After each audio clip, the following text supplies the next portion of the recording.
Reginald here. I'm about to math you up.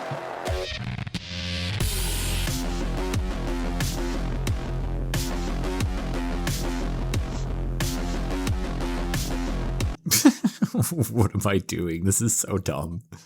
You guys silly? I'm still gonna send it.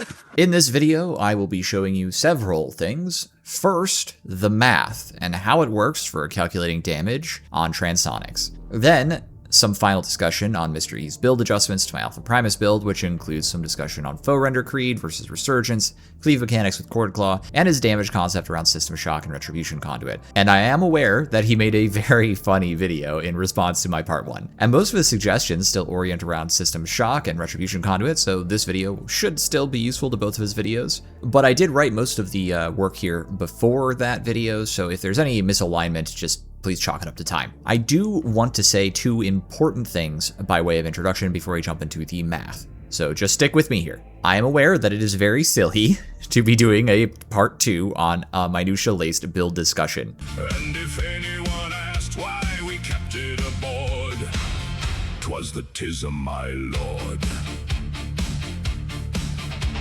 However, the side quest to understand the math behind transonics and the rending and finesse calculations so that I could even make a fair judgment about these damage talents is worth bringing to you guys regardless. Hopefully I did the math right, or this will end up being very silly. But the other point I want to make is that Mr. E in his most recent video said something roughly along the lines of it being a good thing that we can have a disagreement like this about the best build on the class, and I super agree. Personally, this has been very fun for me. There's never been all that much depth to the build discussion in Darktide, but Skitarii opened up a new opportunity here, I think for both Mr. E and myself, and the very fact that we can disagree about what the meta build is and the best way to build any given build this far after release is so freaking peak. Skitarii is a great class, and whether or not I end up being right, and obviously I'll be taking my own side here, the fact that I can see his arguments and they look valid and so many things feel close enough together to be almost preferential choices is just hell yeah. Let's get started. Okay, so let me start by briefly explaining rending to you. Brittleness and rending are actually the same thing. Rending follows you, the player, around. It is a buff to you, and is thus inherited by your weapons, though not necessarily your blitzes. Brittleness follows around the enemy it is applied to. It is a debuff. The math is the same.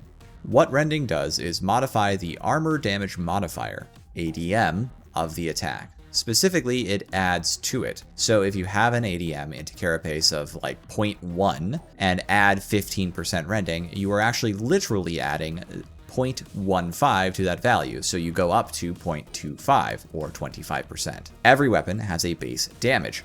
This is the damage a weapon applies to an unarmored enemy before any modification. If they have armor, it's getting modified. There are actually several calculation formulas for this. Assuming body shots, the formula is base damage times effective ADM. For weak spot hits, it's base damage times weak spot finesse times effective ADM. For critical weak spot hits, it is base damage times critical weak spot finesse times critical ADM. What matters in these formulas, for our purposes, is that the ADM is a multiplier against your damage, against certain armor types, and if it is not, at 1.0, it is actually reducing your damage. The closer it gets to 1, the more damage you do, and as a multiplier, it has an outsized impact on some key targets. Now, firmly buckle in because I am about to take you on a ride. Simply deriving the base damage requires a calculation. For basic hits, it goes like this. The base damage is equal to the power distribution times the damage stat scaling as a body,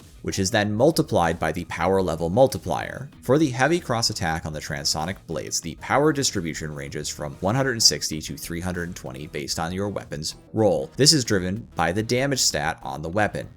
At 80%, you get 264 based on the damage trait template's default melee DPS stat code block for the power distribution. This is the block within the parentheses of our equation. This 264 is further modified by multiplying the power level modifier. This is a range from 0.8 to 1.4, but has no modifier on the weapon, and as such is defaulted to 1.1. This leaves the transonic blades on body shot against unarmored targets at 290.4 base damage. But remember, we have to also multiply this damage by the ADM modifier, so we take the 290 and multiply by the Duelist's Cross ADM into unarmored targets of 0.9. or 90%. So I believe Bruiser Health is strong enough that I won't one-shot it. In Auric, it is 688, so if I hit him in the body with no talents equipped, we should be seeing 264 damage. We are getting 262, which is probably a rounding error. Not too bad so far. But now for weak spot hits, the calculation goes base damage times weak spot finesse times effective ADM. Just to reiterate, our base damage is 290 before any modifiers. So we take that and we multiply it by the weak spot finesse. And I had to ask somebody about how to calculate this because I couldn't figure it out, and they just sent me this meme and handed me some numbers. So the basic gist is that it's some sort of maddening boost curve formula that I will not be pretending to understand in my narrow review of it. Grok, how do I calculate the boost curve result?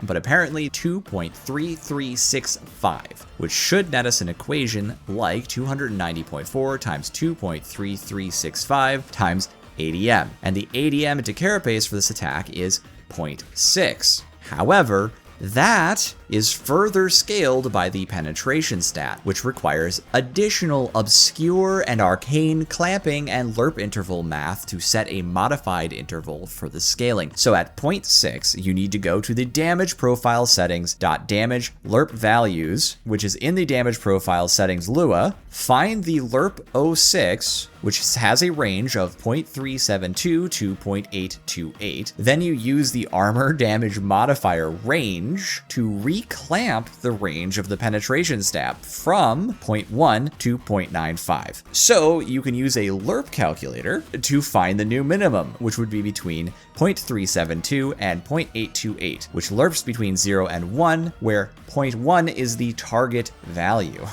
And just to show you that I am doing this, here you go.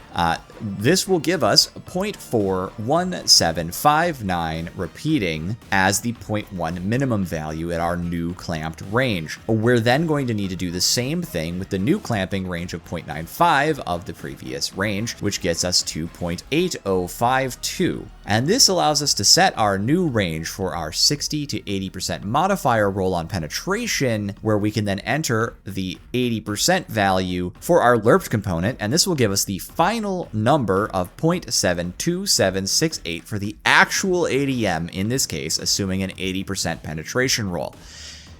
And if all of that has you looking at me like, what? What the fuck? Then don't worry, this was just as confusing to me, but I had no choice. The Tism called. 'Twas the Tism, my lord.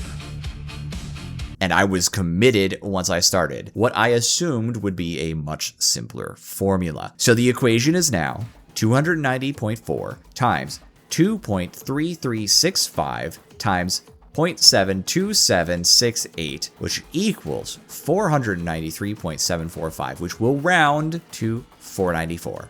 Let's try it. Wow, okay, so the equation works. Thank you, computers. Bro, I feel like I could use a stiff drink after that.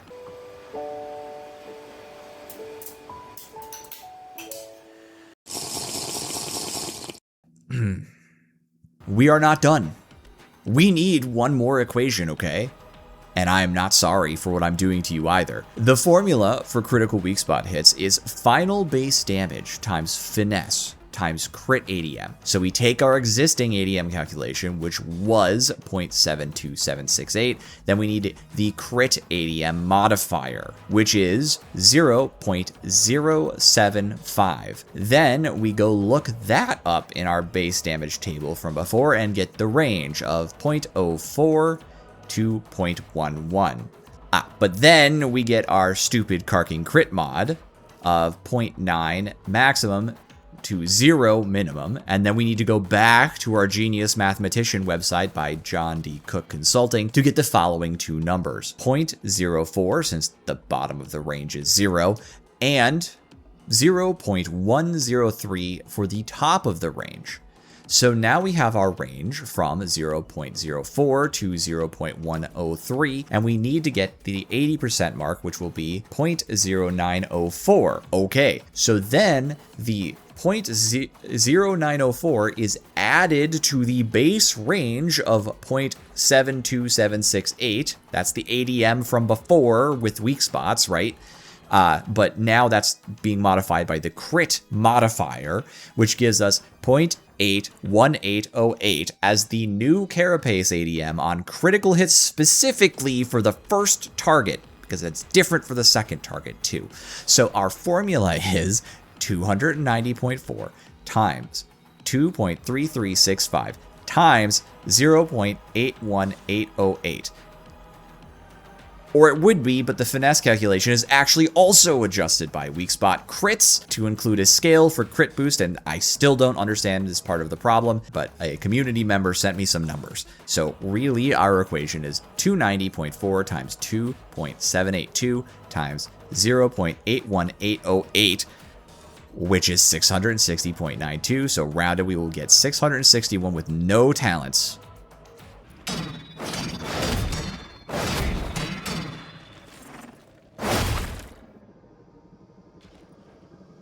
And we do.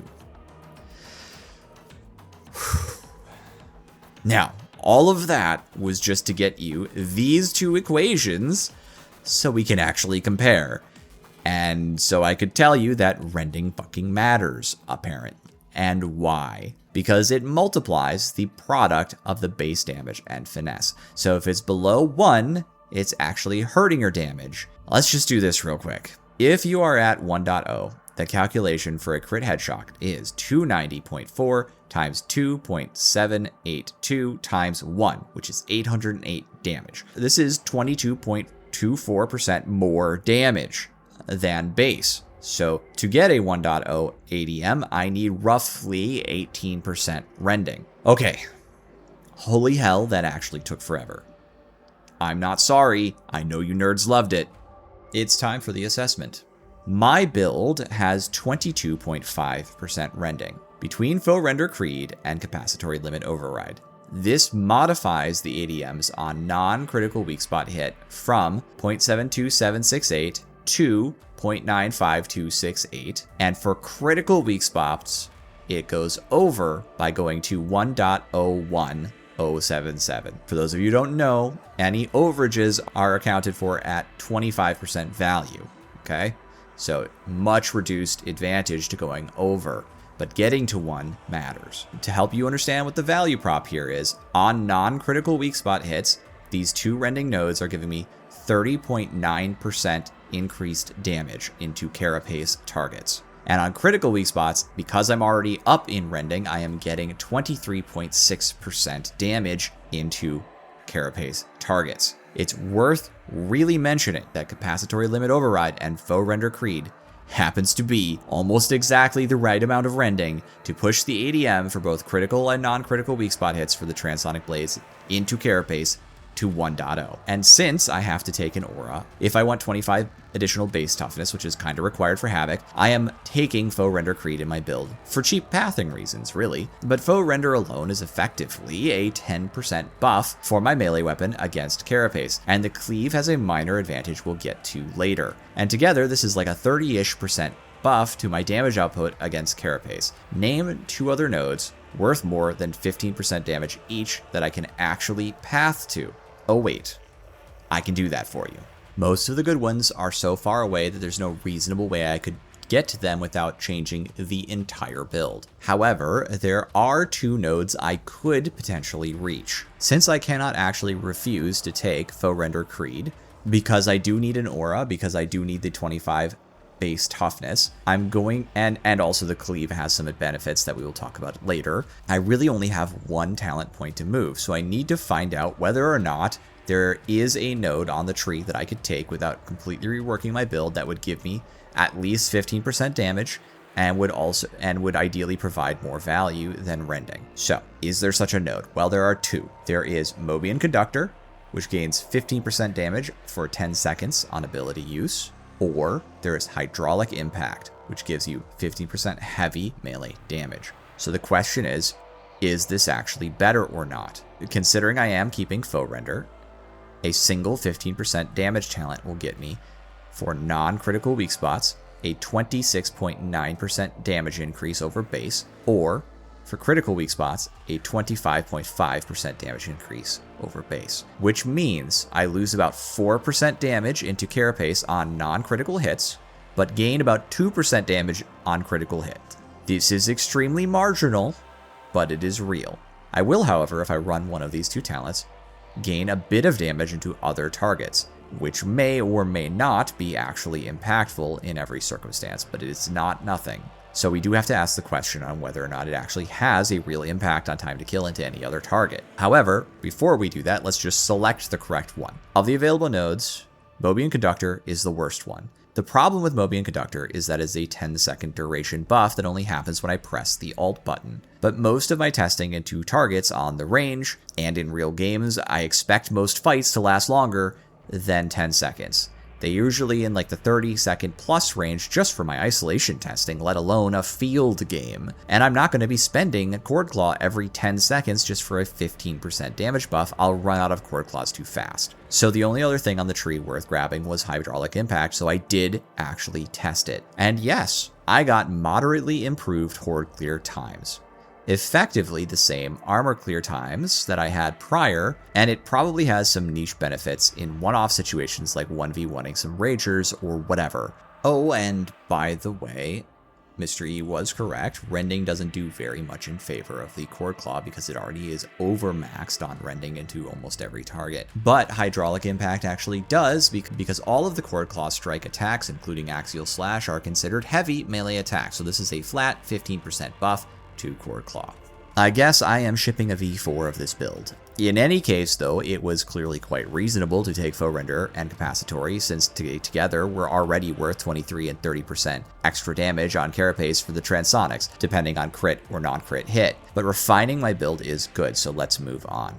Ultimately, all of this has gotten me to a specific place. We need to have some capacity to judge Mr. E's choice of moving away from the double rending concept I was running before. Or I guess now Foe Render and Hydraulic Impact, which again, is a marginal difference. It is a little faster into hordes, it's about the same into armor, so same difference, right? Can he actually replace that damage? Well, his retooling is to move from Capacitory Limit Override, Foe Render Creed, and Purgator Servo Skull so that he can rework his tree placements and take System Shock and Retribution Conduit while retaining an aura, specifically moving to the supportive capacity with Resurgence. And Resurgence is great. It's a nice little team survivability buff. Not radically impactful, but it's definitely useful. And if you're already in the top part of the tree, deep enough to pick it up, I usually think it's worth it.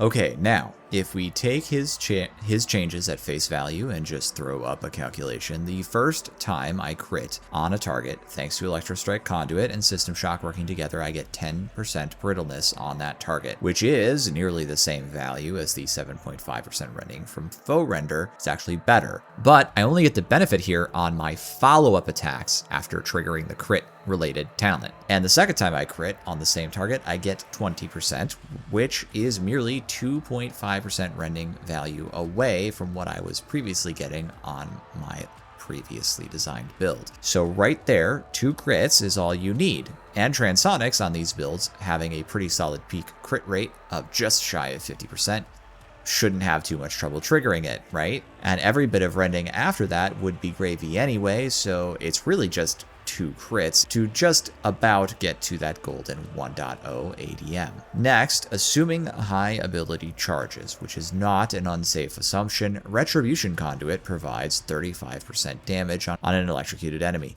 which is crazy high. Now, if you're at a low charges, this is like 10 or 15%, which is also, frankly, just fine. Pretty good, solid. As good as any other damage node on the tree. So this is as much damage as 2 typical damage nodes put together in the ideal case, and on its face, this combo is way more damage. The problem is that it falls victim to the immobile dummy enemy min-max problem, the Psychonium Queen problem.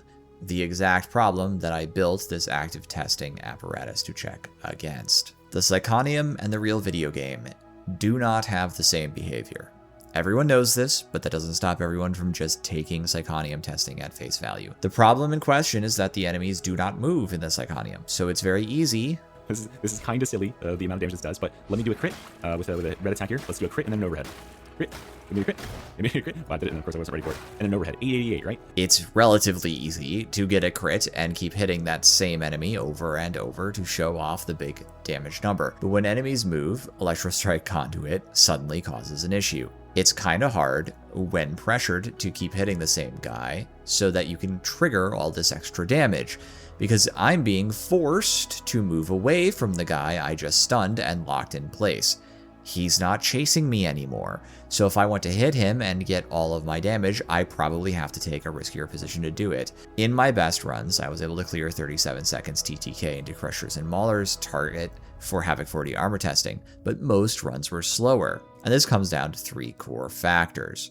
Number 1, I can't consistently capitalize on stunned enemies to actually get the brittleness and damage buffs on that enemy. Number 2, at 50% crit rate, I am not actually critting the same target that often due to the movement pressure, so building brittleness past 10% is actually rare. Number 3, one of the key speedups for Transonics is hitting 2 Crushers at once. It's atypical for a weapon to be able to do this, and Transonics can. But the second hit is literally never hitting a guy who has been electrocuted or stunned. And just for clarity, this does happen often in real games, moving around so that you can't, again, I played this build in real games, and moving around in such a way that you're kind of not able to recapitalize on someone who's been electrocuted and rooted in place is actually fairly common. Sort of ironic, really, but if you look at this footage from when Mystery and I were playing together from our argument about the Purgo Skull the other day, we are having to backpedal a lot to deal with all of these Crushers and Maulers, and you better believe that the Mauler I'm hitting is going to be subsumed within the defensive confines of the other Maulers if I trigger a stun on it. And what this means is that a relatively small fraction of your attacks are actually hitting a target and benefiting from all of this extra damage. And just to prove the point, I laboriously manually reviewed an entire fight. I counted every valid headshot attack that hit a weak spot or crit on weak spot, then counted attacks that hit a target who is previously electrocuted and benefit from the damage.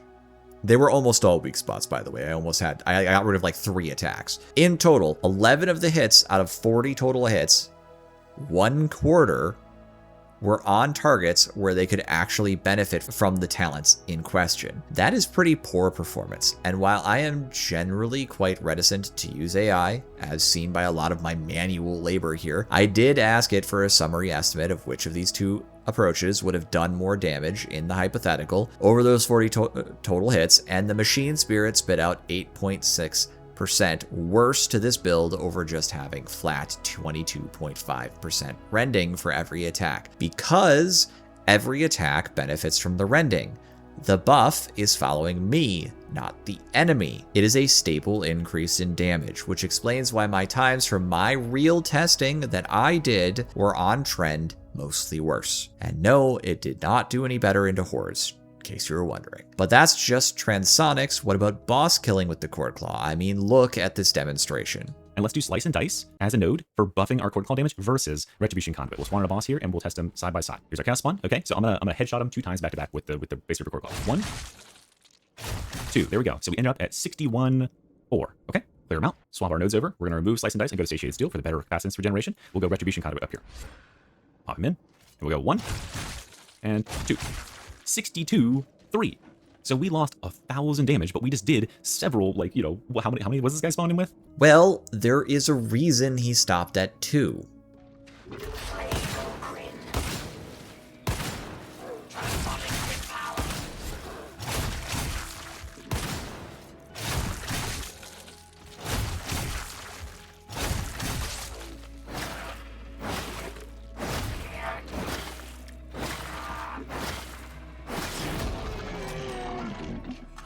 if you are personally trying to actually execute a boss, let's say take on a Plague Orin. If you stack up everything to the max, including Brittleness, Infernus, whatever, as this build is intended to do, and actually try to pop this boss as hard as possible with Cord Claw, the damage you actually get falls off with every Cord Claw cast. The first two are the whole prize. Here is the damage table. The baseline is satiated on my Alpha Primus build. Pretty bland total damage. Grounded up is like 54k.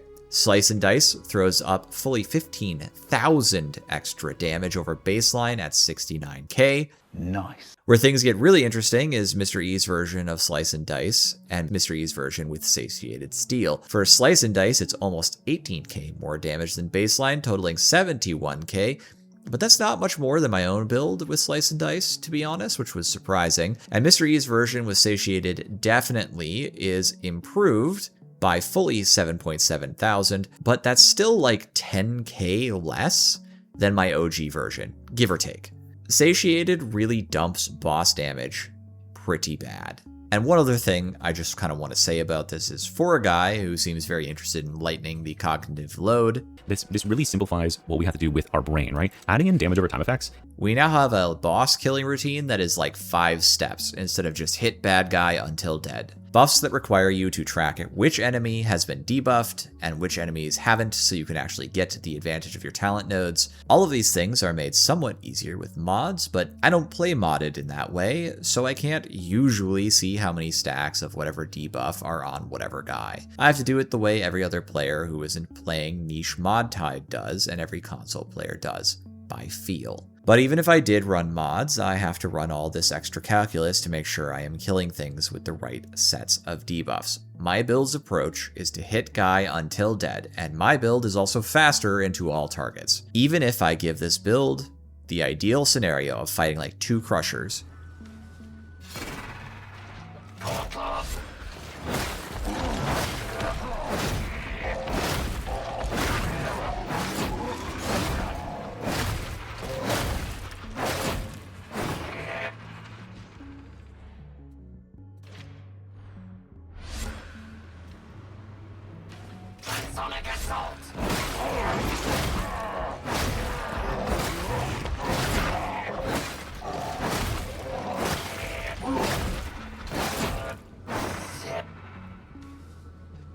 it's definitely a little noticeable in terms of damage output, but it's not really faster. And the problem is that squaring up against single targets for bursts of damage is just, who cares tier. I'm getting chased around by like 30 maulers. I need my buffs to come with me so I can kill them, not get stuck behind the other 29. I guess what I would say is, if you want to run Mr. E's version of this build, do it with the Arc Maul, because it actually benefits a lot from his brittleness and electrocution debuff stuff.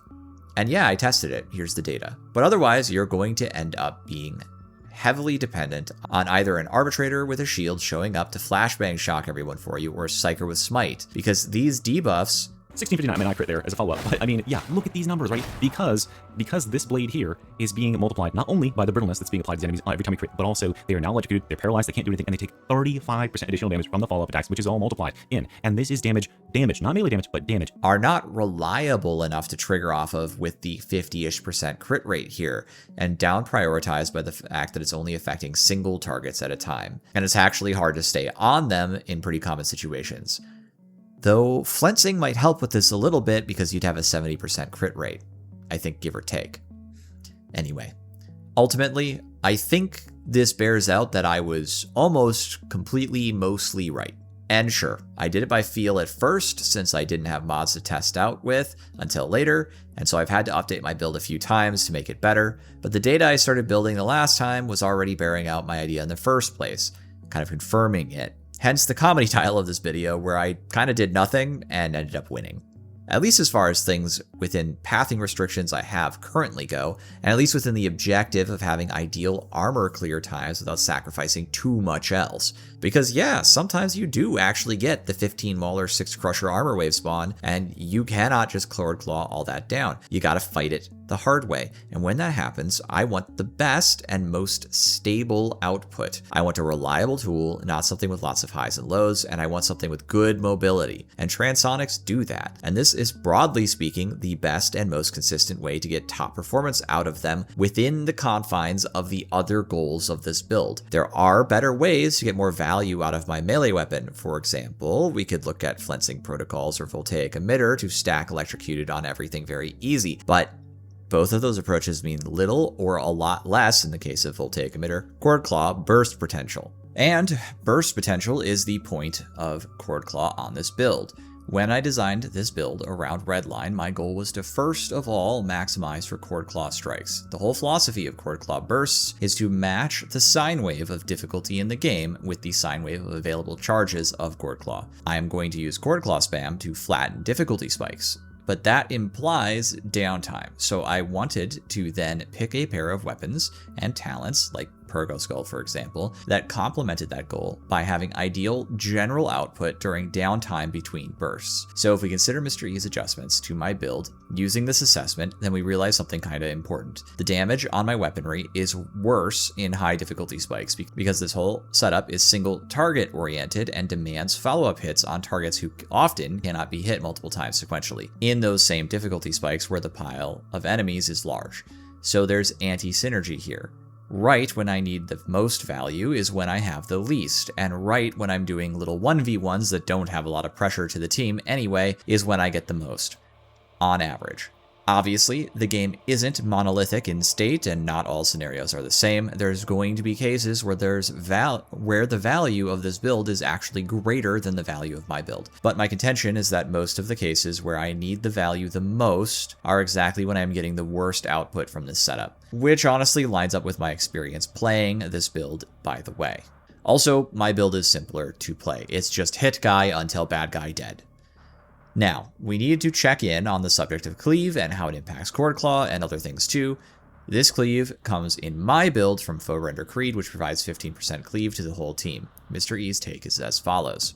We will not miss this. This would really only matter a tiny bit, like a little sub 10% to our transonic blades, but nothing else really cares about that damage, and the Cleave is very nice, but we picked it up right here with adaptive combat calibration. This is a really, really good node, and it removes a weak node to get a bunch of extra strength. So we take that node. Okay, that's our first change. So besides the rending, which I have demonstrated to be reasonable, not amazing, but like 10-ish% damage increase over base for transonics into carapace, the efficiency of this buff goes up if your weapon of choice is worse into armor, by the way, so depending on team equipment, this can be nice for some weapons on other players. But the Cleave is no slouch either, I don't think. Cleave is not an easy stat to play with, but the basic rule you need to know is that a Groaner has about 1.25 hit mass, so a weapon with 1.24 Cleave does not go through it, but a weapon with 1.26 Cleave hits that target and whatever is behind it for the second target damage. The las pistols, by way of demonstration, have effectively no Cleave. I have a video on Cleave if you want a short primer, by the way. Anyhow, the actual advantage of this node is to increase the Cleave of any attack on your team, including guns. So let's take a simple example. This is my las pistol. This is a row of scab shooters. Without Foe Render Creed. With Foe Render Creed.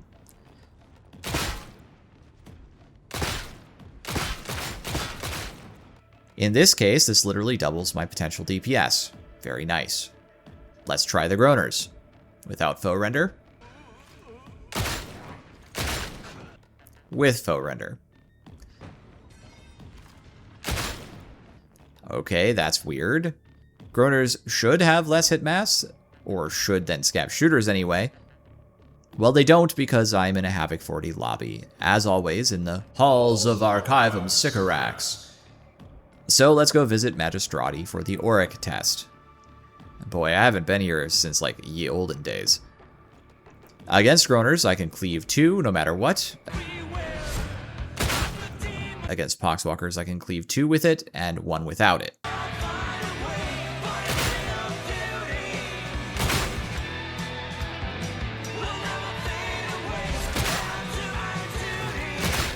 So in Auric, this buff is a touch better.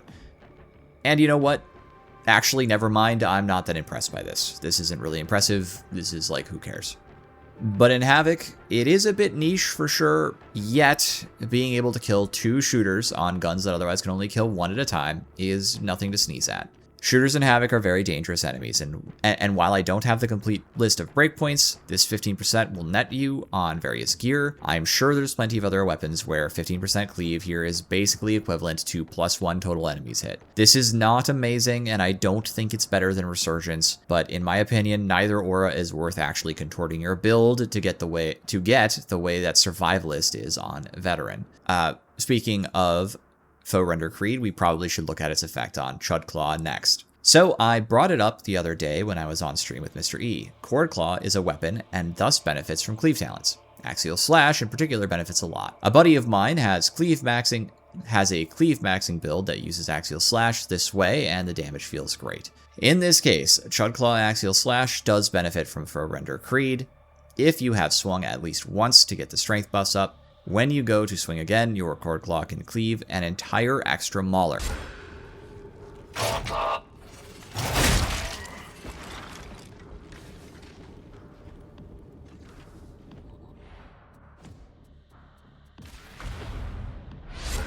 Transonics in power. All are registered for eradication. Likewise, it also equals about 1 extra Groaner or Poxwalker in a horde.